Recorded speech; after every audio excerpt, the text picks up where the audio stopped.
In this video, we will be going over the unboxing of the Tranquility T-Lite.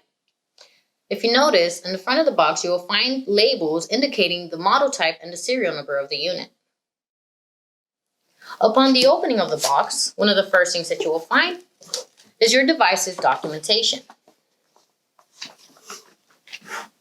In addition, you'll find two styrofoam protectors, and in between, you will find your monitor.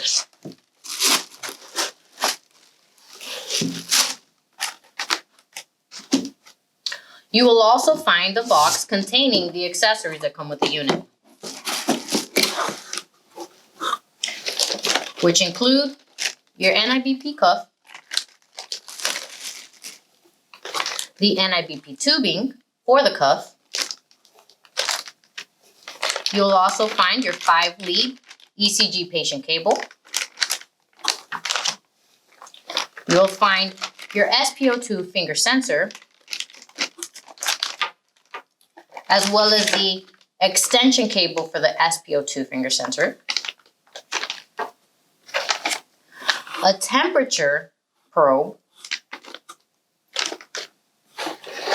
as well as the power cord for the unit.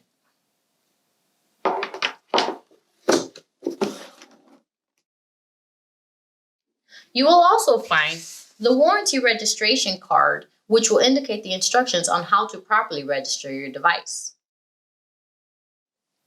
This concludes our demonstration. If you have any questions, please feel free to reach out to Schiller Americas or your local distributor. Thank you guys for watching.